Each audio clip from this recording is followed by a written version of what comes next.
Félix Lonigro, que es titular de Derecho Constitucional de la UBA. ¿Cómo le va, doctor? Buen día. Hola, buen día. ¿Qué tal? ¿Cómo le va? Bueno, doctor, le quiero preguntar un tema puntualmente de este pacto que se va a firmar en Tucumán, y si es pacto, como se lo concibe, constitucionalmente o un pacto fiscal. No, a ver, constitucionalmente no va por ese lado firmar un pacto. Es un acuerdo fiscal que se ha hecho, pero no lo vincularía yo con una cuestión constitucional. O que se ha pensado, es un pacto que se ha pensado, que se ha planeado, planificado, pero yo no diría que eso está vinculado con la Constitución, no pase por ese lado. Entonces, ¿cómo se encuadraría este acuerdo en Tucumán, a su juicio? Es un acuerdo político. Es decir, no pasa por lo legal, pasa por lo político. No es vinculante, no es que porque sea un pacto lo que se acuerde allí tenga una vinculación, una obligatoriedad. O sea, todos los acuerdos están para ser cumplidos desde ya, pero sabemos que los acuerdos políticos son políticos y no pasan por otro nivel que no sea ese. No es que se firma un pacto en el contexto de lo dispuesto en el artículo tal de la Constitución. No, es un acuerdo político simplemente. ¿Y usted lo ve viable estos acuerdos políticos en la Argentina? Además que usted ya viene opinando sobre el caso del DNU, la ley base, usted ya viene opinando. Los acuerdos políticos son buenos en la medida que sirvan como canales, como vehículos para concretar ciertas políticas o ciertas medidas a las que se quiere acceder a través del consenso. Entonces, bueno, se celebran acuerdos de esta naturaleza para que de pronto algo que el gobierno quiere hacer se haga con mayor consenso y no sea impuesto y demás. Pero en definitiva, acá lo que importa es lo que va a sancionar el Congreso de la Nación. Si el acuerdo sirve para que salgan leyes, para que se avancen determinadas políticas, para que no se frustren proyectos, bueno, perfecto, bienvenido. Inclusive cuando se sanciona una ley en el Congreso, es el producto de alguna manera de algún acuerdo también, porque muchas veces las leyes requieren de la unión de las voluntades de bloques, de las voluntades de las mayorías y las minorías, aunque no todos, un acuerdo no es en el Congreso unanimidad, pero las mayorías del Congreso a veces no son de un solo color político, y ya el solo hecho de que salga una ley con el consenso de más de un bloque, ya ahí estamos frente a una suerte de acuerdo. Pero lo importante es que el acuerdo sirva para lograr lo que de otra manera sería más difícil y más costoso, más complicado. ¿Y usted cómo le ve al funcionamiento institucional en la Argentina entre Poder Ejecutivo, Poder Legislativo y Poder Judicial? A ver, en la Argentina ya sabemos que el sistema... la gente suele hablar que en la Argentina hay un sistema hiperpresidencialista, en la que el Poder Ejecutivo avanza sobre potestades del Congreso. Yo a eso no lo llamo hiperpresidencialismo, ni presidencialismo siquiera. Yo eso lo llamo antirepublicanismo.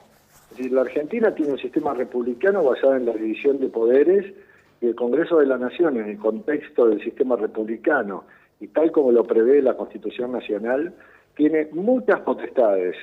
Es un órgano que constitucionalmente es poderoso.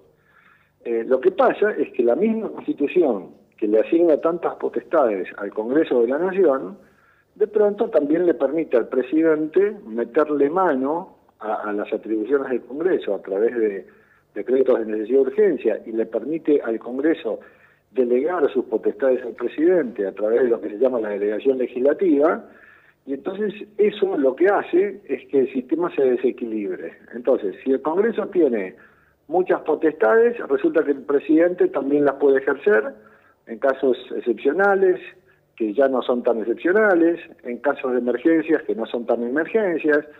Es decir, en definitiva, lo que se ha generado en la Argentina, pero porque la misma Constitución desde el año 94 lo admite, es una inclinación de la balanza del poder hacia el presidente de la Nación, y que el Congreso, en lugar de ser celoso de sus potestades, no, el Congreso suele ser complaciente, y entonces, por ejemplo, tenemos un DNU, que no es otra cosa que el ejercicio de facultades legislativas por parte del presidente, que rige desde el mes de diciembre, que lo ha rechazado el Senado, pero la Cámara de Diputados no. Entonces, como no lo rechazaron las dos cámaras, el DNU sigue vigente en un estado de cierta precariedad, y entonces yo lo que veo es que en la Argentina las instituciones republicanas están como con una suerte de debilidad que la misma Constitución avala, y que las autoridades también, porque en ese sentido la ley bases, que tiene tantos temas adentro, y el DNU mismo, que tiene tantos temas adentro, bueno, hace que los presidentes avancen y se aprovechen de esa situación, y que el Congreso complacientemente lo admite, y entonces en ese sentido nos queda el Poder Judicial a veces para poner frenos. Pero las instituciones están funcionando, pero funcionan en el marco de lo que la Constitución establece, y la Constitución, lamentablemente, desde el año 94, inclina la balanza del poder hacia el lado del Poder Ejecutivo. ¿Usted cree que todo esto va a terminar en la Corte Suprema? Todo puede terminar en la Corte, en la medida que haya algún afectado por las leyes o las normas que se van dictando, siempre se puede terminar en la Corte. Y la Corte es la que en última instancia define qué cosa es válidamente constitucional o no. Yo no veo que en este caso concreto se termine, por ejemplo, en el tema de la ley bases, se termine en la Corte, por ejemplo, por la cuestión del proceso de formación de la ley, de si la Cámara de Origen tiene la potestad de incorporar al paquete fiscal el capítulo de ganancias o de bienes personales, porque el proceso de la formación de la ley está fuera del alcance de los jueces. La misma justicia así lo ha determinado. Ahora, después, si la ley afecta a algún interés en particular y el afectado quiere ir a la justicia, bueno, pero será no para invalidar toda la ley bases, que es muy amplia, es multitemática, sino que en todo caso será para invalidar algún artículo, algún capítulo, alguna cuestión en particular.